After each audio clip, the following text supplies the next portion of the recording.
itu menunjukkan bahwa pertama Ganjar Pranowo konsisten berada di urutan teratas dari kalangan pemilih kritis. Dukungan pemilih kritis pada Ganjar Pranowo berkisar antara tergantung simulasinya ya. Kalau simulasi top of mind mencapai 19,9%, tapi kalau semi terbuka naik menjadi 26,8%.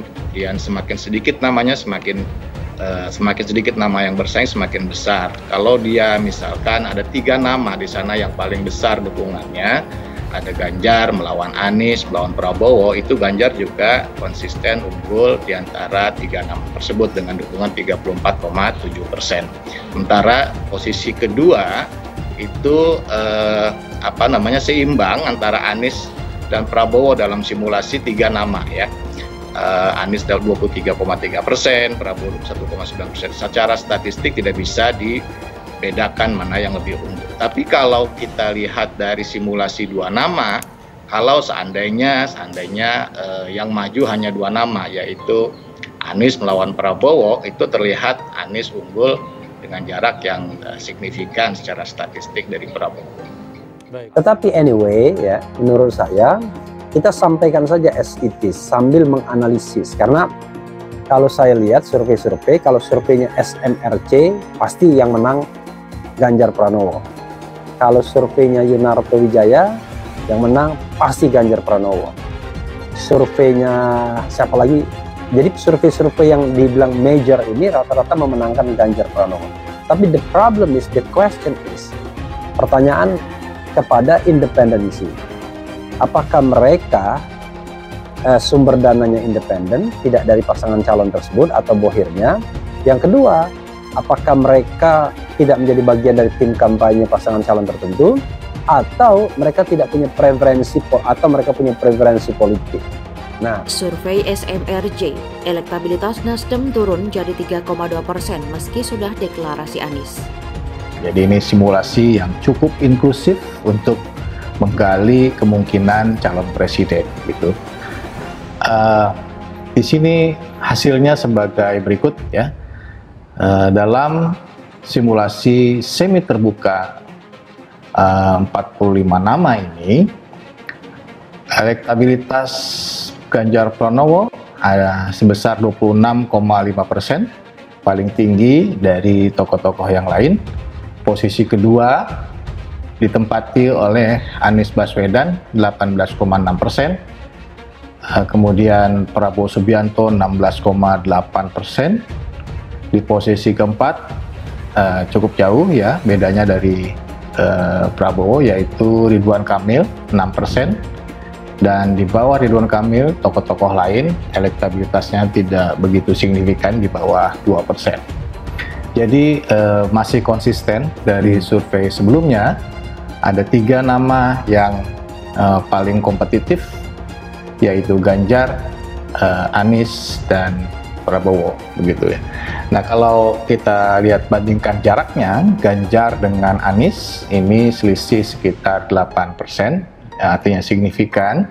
Kita cukup yakin bahwa Ganjar dalam survei di Desember ini elektabilitasnya memang paling tinggi begitu, di atas Anies. Karena Anies dengan Prabowo terpaut cukup dekat ya, hanya sekitar 1,8%. Tidak bisa disimpulkan mana yang lebih unggul. Lembaga survei Saiful Mujani Research and Consulting SMRC mencatat penurunan elektabilitas Partai Nasdem dari survei sebelumnya. Hal ini terjadi meskipun Nasdem sudah mendeklarasikan tokoh bakal calon presiden, yaitu Anies Baswedan. Pada November 2022, elektabilitas Nasdem tercatat 4,8%, namun survei terkini pada Desember 2022, elektabilitas Nasdem menurun menjadi 3,2%. Ya, buahnya deklarasi Anies jelas belum terlihat. Kalau survei sebelumnya juga kita peroleh di atas 4%, sekarang di 3,2%, kata Direktur Riset SMRC Denny Irvani dalam rilis yang ditayangkan di YouTube SMRC TV pada hari Minggu.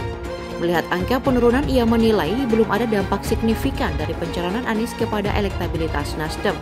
Sebab ia mengatakan bahwa efek atau dampak signifikan baru akan dirasakan Nasdem apabila terjadi kenaikan elektabilitas. Saya kira sejauh ini deklarasi itu belum punya dampak menaikkan elektabilitas Nasdem secara signifikan, Imbuh Denny.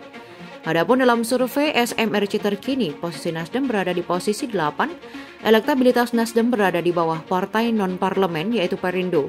Perindo mendapatkan elektabilitas sedikit lebih tinggi dari Nasdem yaitu 4,6%.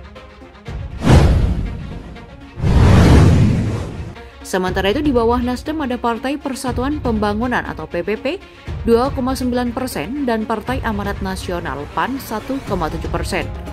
Perlu diketahui survei ini dilaksanakan dengan wawancara tatap muka pada 3-11 Desember 2022. Total sampel responden yang diwawancarai secara valid ada 1.029 orang.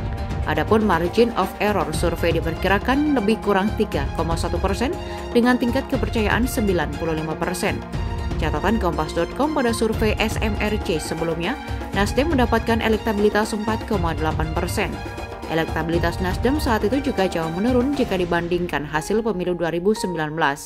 Karena hasil pemilu 2019 Nasdem mendapatkan 9,1%, sekarang 4,8%. Itu artinya malah mengalami penurunan, belum ada tanda-tanda Nasdem menjadi lebih kuat dibanding 2019 hingga saat ini, gitu ya. Setidaknya sampai saat ini ucap Denny dikutip dalam tayangan YouTube SMRC TV pada hari Kamis. Kendati demikian, Denny menilai tak menutup kemungkinan bahwa Nasdem bisa mengubah keadaan ke depannya menjadi lebih baik. Dia memperkirakan Nasdem tetap bisa menaikkan dukungan pemilihnya, terkhusus pada masa-masa kampanye pemilu.